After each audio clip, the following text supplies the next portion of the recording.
주님의 평강이 함께 하시기를 축원합니다. 누가복음 12장 15절에 그들에게 이르시되 삼가 탐심을 물리치라.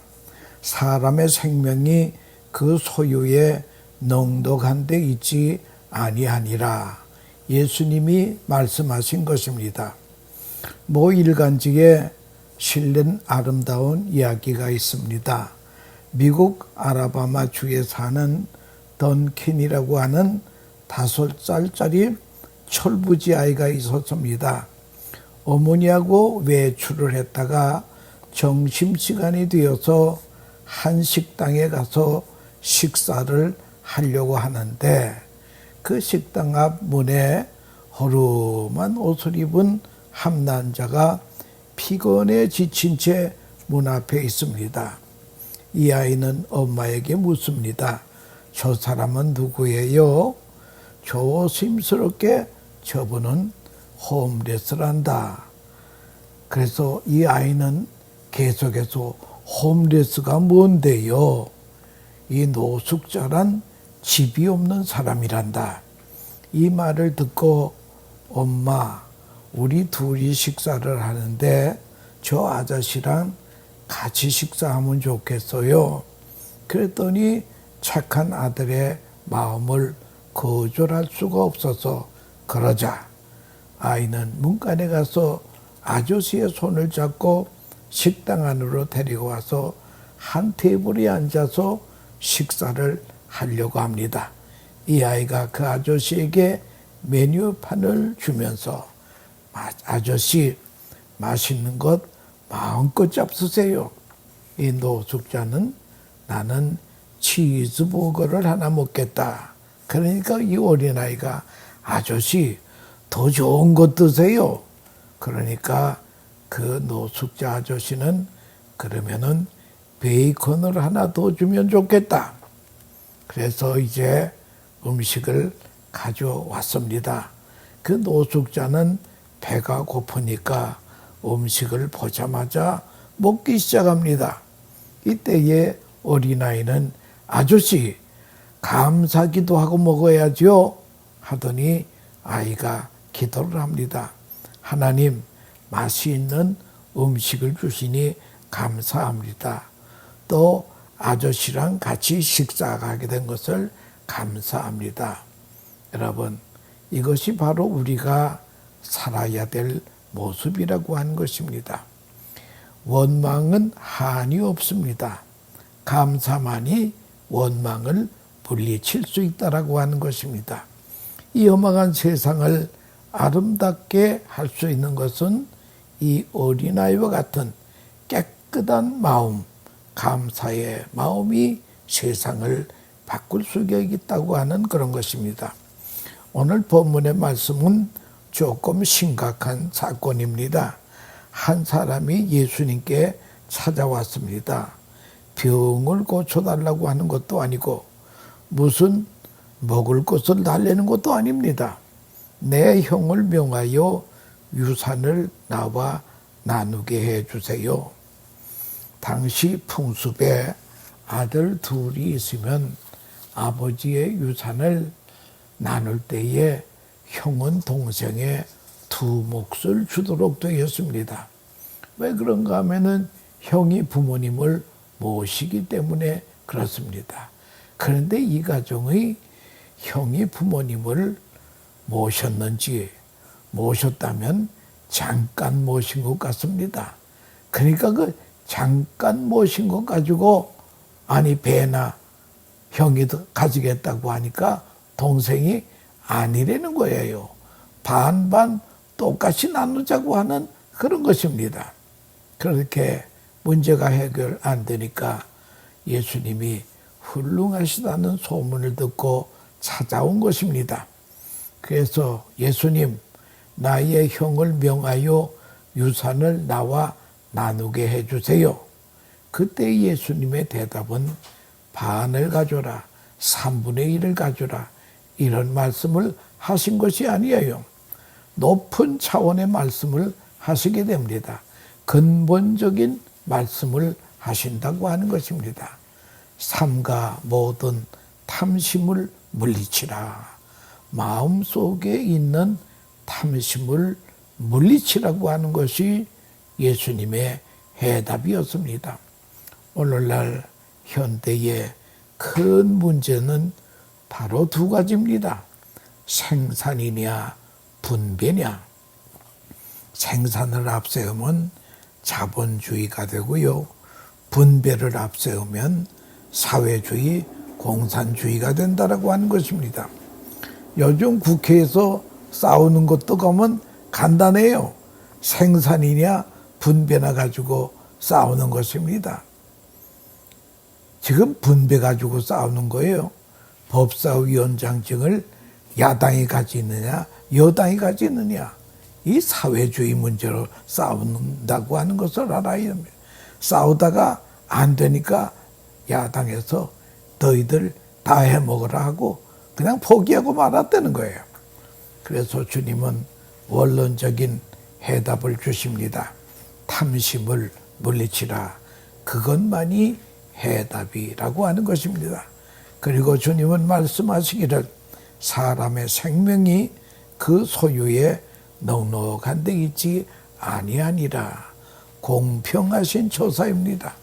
세상에는 부자가 있고 가난한 자가 있습니다.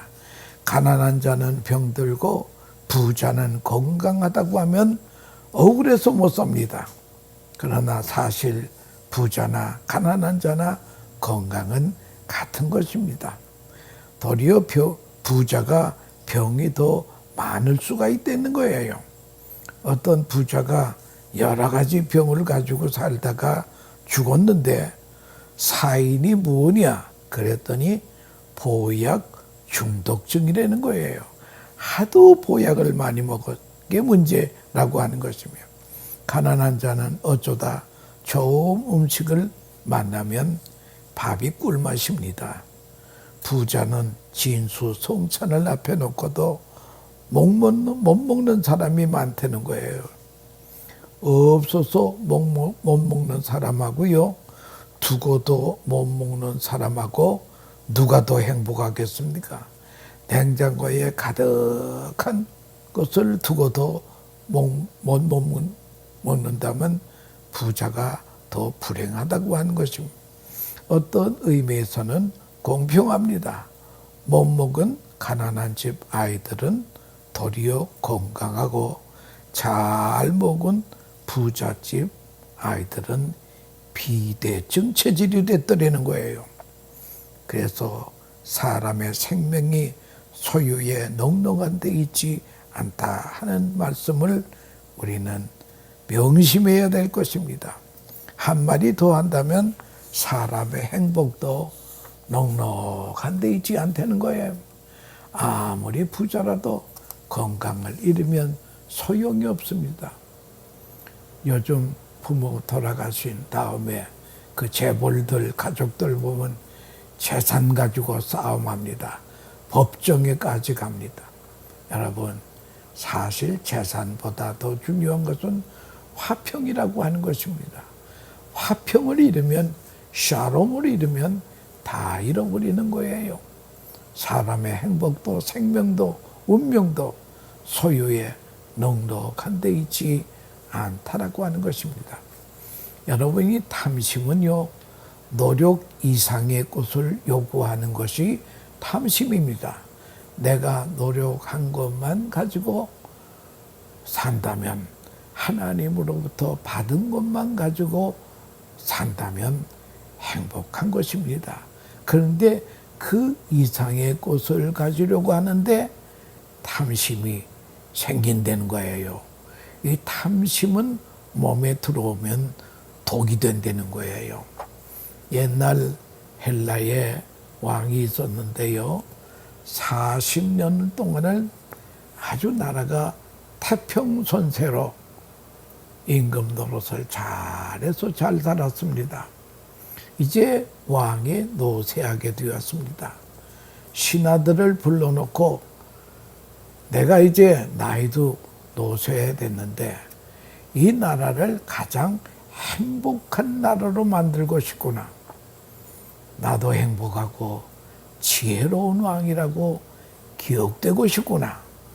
백성을 잘 살게 하는 명왕으로 역사에 남고 싶은데 백성을 잘 살게 하는 비결을 연구해가지고 오너라. 그래서 한 달 동안 시간을 주었습니다. 그랬더니 이 신화학자들이 가서 열심히 연구를 해가지고 12권의 책을 가지고 와서 대왕님, 이 12권의 책에 나라가 잘 되는 방법이 있습니다. 그러니까 나이 많은 늙은 왕이 여보게 이 12권을 내가 어느 세월에 다 읽겠나? 이걸 한 권으로 요약해 오게. 그래서 또 신하들이 가가지고 머리를 맞대고 열심히 연구해가지고 한 권으로 가지고 왔습니다. 대왕님, 한 권으로 요약을 해서 왔습니다. 근데 그 한 권도 하도 두꺼우니까 말이에요. 내가 눈도 멀고 이걸 내가 어떻게 다 읽겠느냐. 이걸 그저 한마디로 요약해 오너라. 또 이제 신하를 보냈습니다. 그래서 이 사람들이 가서 머리를 맞대고 열심히 연구하다가 한마디로 해야 될 텐데 이건 누가 가서 감히 대왕에게 한마디 하겠습니까? 그래도 나이 많은 지혜로운 신하가 자기가 십자가를 지는 심 잡고 왕에게 나아갑니다. 왕이시여, 12권의 책을 한 권으로 요약하고 한 권의 책을 한마디로 요약해 왔습니다. 그러니까 왕이 호기심에 그래, 그게 뭐냐? 그랬더니 그 신하가 하는 말이 대왕이시여, 세상에 공짜는 없습니다. 미국 사람들도 no free lunch라고 하는 말이 있습니다. 그걸 받아들여야 됩니다. 덕을 베풀고 자선을 베풀고 몸소 섬기는 일을 실천할 때에 나라가 잘 된다고요. 여러분, 공짜가 있다라고 하는 것이 공산당이고 공짜는 없다는 게 이게 자본주의입니다. 자기가 수고한 만큼 먹어야 행복하다고 하는 것입니다.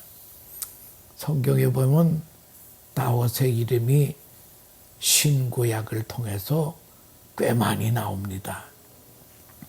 다윗은 성경에 하나님의 마음에 합한 자라고 기록이 되어 있지만 그 사람도 인생을 살다가 결정적인 실수를 합니다.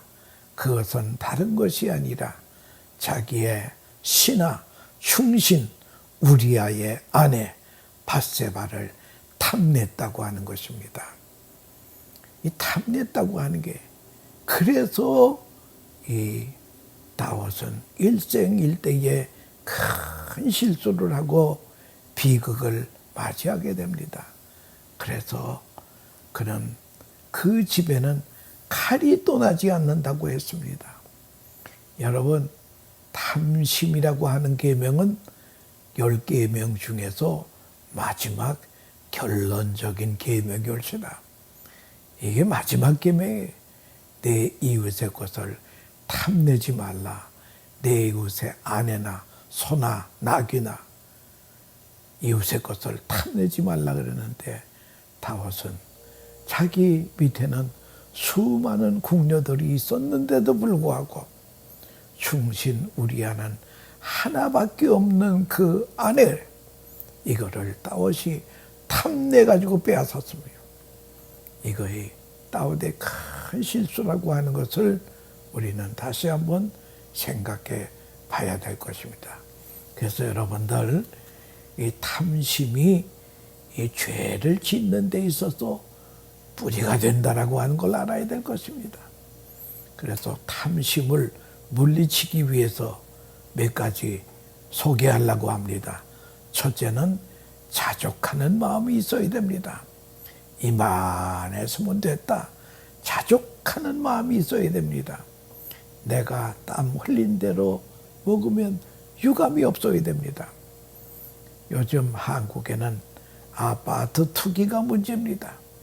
아파트 한 두어 채, 세 채 샀다가 팔면 엄청나게 돈을 봅니다.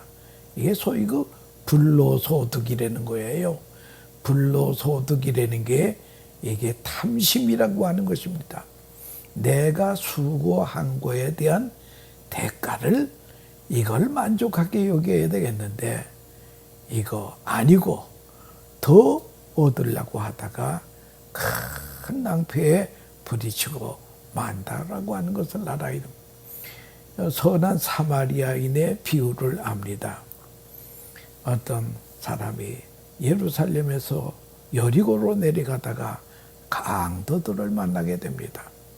그런데 요즘 성경에는 강도지만요, 옛날 성경에는 선한 그 사람이 불안당을 만났다 그랬습니다. 옛날에는 강도라고 쓰지 않고 불안당이라 그랬습니다. 이 불안당이라고 하는 게 뭐야? 불안이 불자입니다. 한은 땀 한자예요. 땀 안 흘리고 먹는 그놈들이 바로 강도라고 하는 것입니다. 그래서 여러분, 탐심은 사람을 노예로 만든다고 하는 것입니다. 내가 가지고 있는 것에 만족을 못하면 남의 것을 탐하게 됩니다. 근데 이 탐심이라고 하는 것은 상승작용을 해요. 한계를 넘어서는 순간 다음 단계로 올라가지 아니하면 안 되도록 되어 있습니다. 그래서 탐심은요, 에스컬레이팅 한다고 합니다. 우리가 에스컬레이터를 타고 이렇게 백화점을 올라가듯이 말입니다. 탐심은 끝이 없다는 거예요. 조정을 잘해야 됩니다. 여기까지면 오케이 하고 끝내야 되는데 이거 가지고 되겠어 할 때에 문제가 생긴다고 하는 거죠. 공짜로 쥐어지는 것은 내 것이 아니라고 하는 걸 알아야 됩니다. 요즘 사람들이 미국에도 그렇고 한국에도 그렇고 로또, 복권 꽤 많이 사더라고요. 그런데 복권 당선된 사람치고 행복한 사람이 없다는 거예요. 서울 강남에 있는 아주머니들이 들을 모아놓고요, 어느 교수님이 이상한 질문을 했다고 합니다.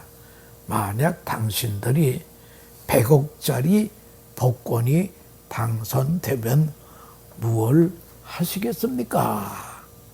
뭘 하시겠습니까? 그랬더니 60%가 이혼하겠다는 거예요.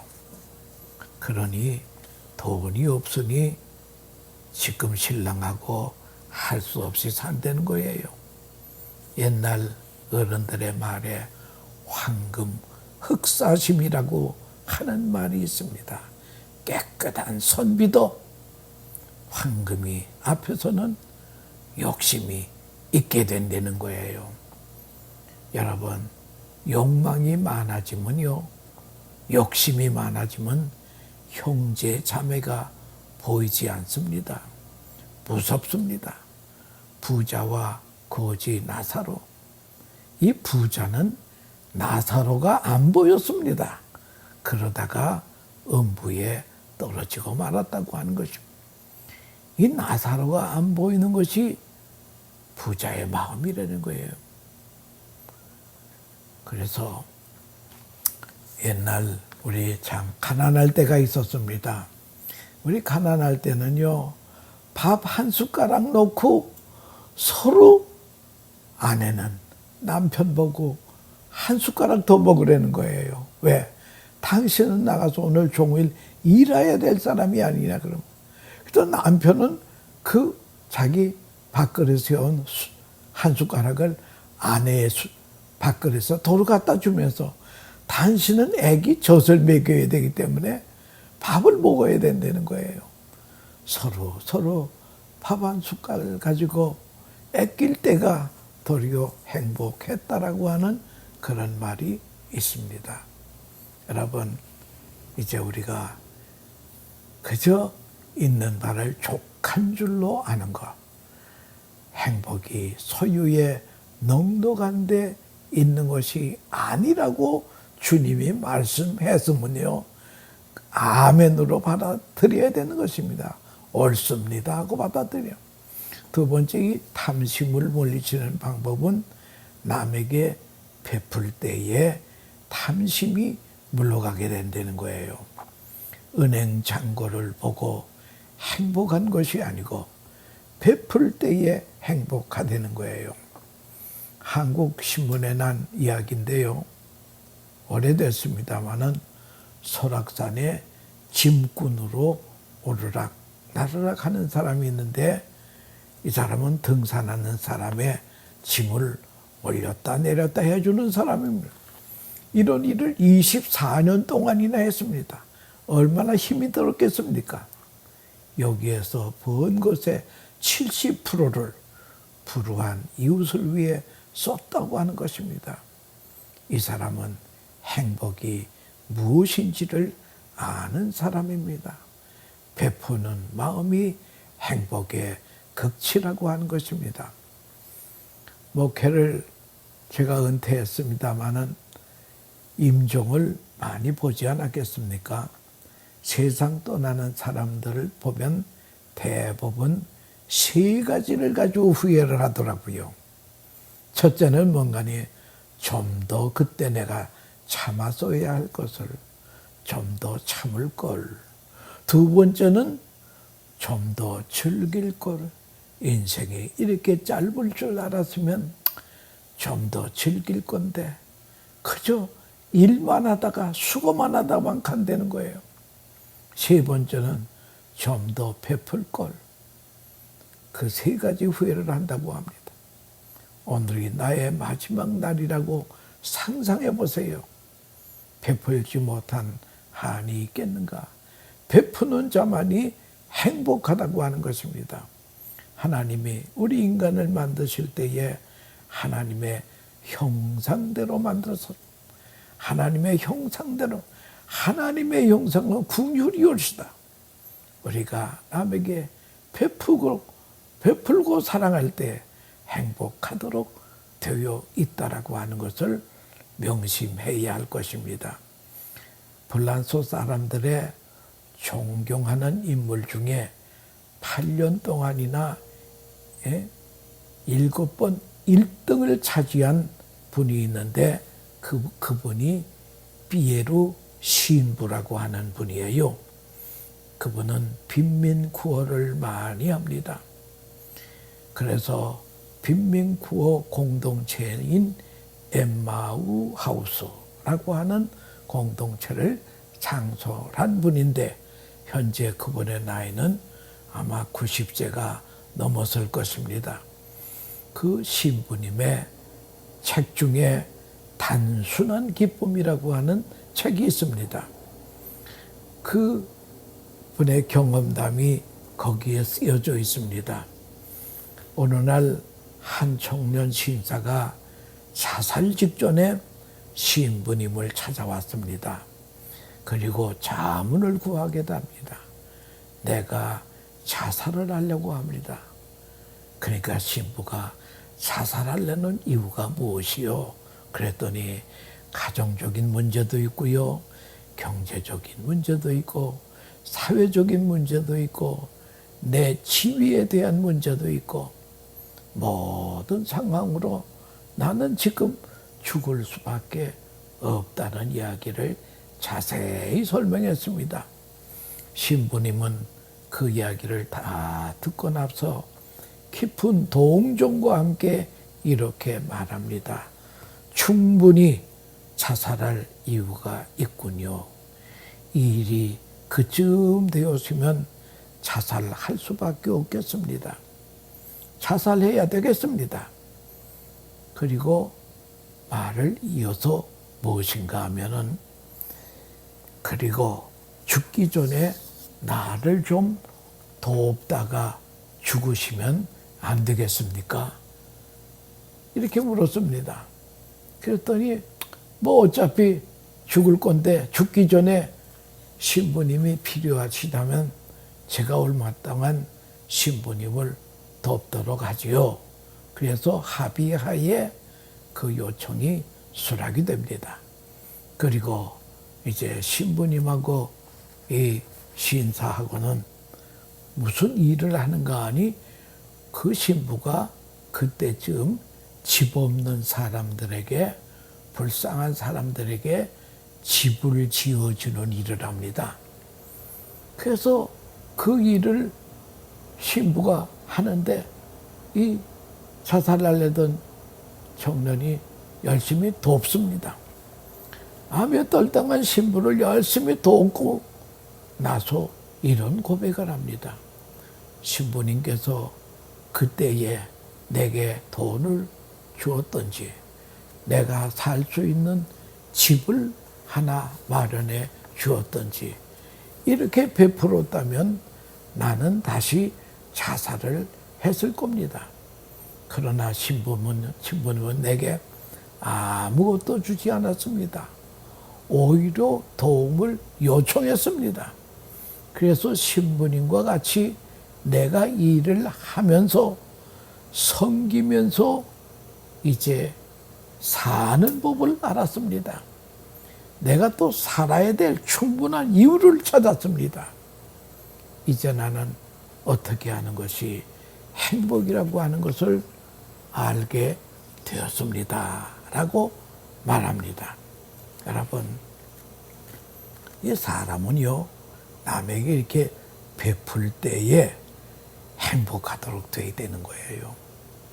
그러면 베풀지 않으면 갔다가 하면 자살할 수밖에 없다는 거예요. 하나님께서 사람을 지으실 때에 하나님의 형상 따라 지으셨습니다. 의의 형상, 거룩의 형상, 지식의 형상으로 우리를 지으셨습니다. 우리 바클레라고 하는 성경 주석가가 예수님의 마음은 뭐냐? 한마디로 말하면 마인드 오브 지서스. 예수님의 마음은 긍휼의 마음이다. 한마디로 말해서 긍휼의 마음이다. 베풀고 사랑할 때에 행복하도록 우리 인간을 하나님이 지으셨다는 거예요. 다음에 세 번째, 탐심을 물리치는 방법은 감사라는 것입니다. 이 모든 것이 하나님의 은혜요 생각하면 감사 아닌 것이 없습니다. 그래서 데살로니가전서 5장에도 항상 기뻐하라, 쉬지 말고 기도하라, 범사에 감사하라. 이것이 그리스도 예수 안에서 너희를 향하신 하나님의 뜻이니다. 여러분, 감사할 때에 기적이 일어난다라고 하는 것입니다. 뉴욕 효신교회가 그 불이 탔을 때에 참 암담하더라고요. 그럴 때에 성령님의 감동으로 잿더미 속에 들어가서 하나님, 교회가 불탄 것으로 인하여도 하나님 감사합니다. 감사합니다.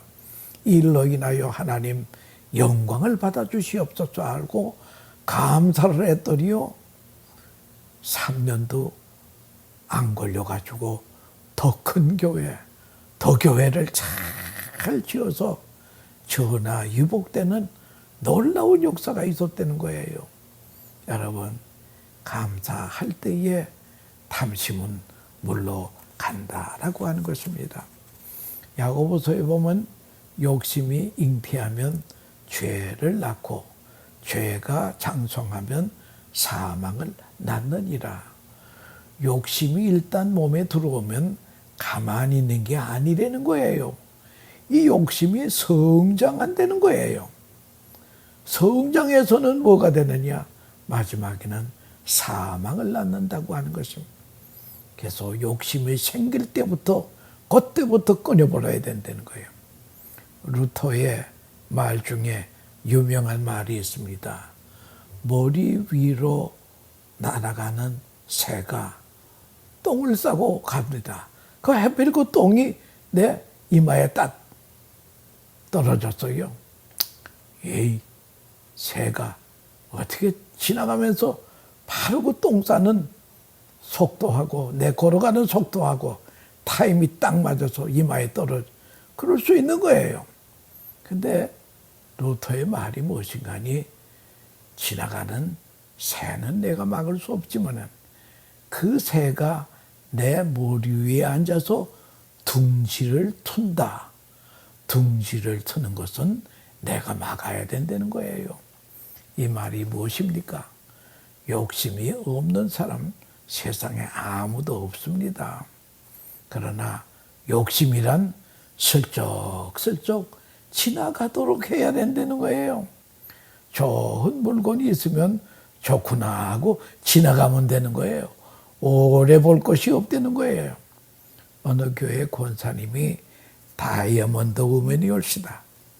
백화점에 가서도 다이아몬드 섹션에만 가서 오늘은 어떤 다이아몬드가 나왔는가 하고 있다가 아주 귀한 다이아몬드가 나온 거 보면은 2시간 동안 거기 서 있다는 거예요. 너무나 귀해서. 그리고 집에 와서는 남편을 조릅니다. 그 다이아몬드 좀 나 사달라고. 안 된다고 하면 저 다이아몬드 사기 전에는 내 가까이 오지도 말라고. 그래서 할 수 없이 남편이 다이아몬드를 사주곤 합니다. 그래서 이 권사님의 집에는요, 귀금속, 다이아몬드 보석을 많이 가지고 있습니다. 하루는 이 다이아몬드 우먼 권사님이 집에 있는 보석을 몽땅 가지고 목사님께 찾아와서 목사님, 이 보석들이 제 우상입니다. 하나님보다 이걸 내가 더 사랑했습니다. 밖에 나가도 이것이 없어지지는 않을까 걱정하고 여기에 마음을 뒀다는 거예요.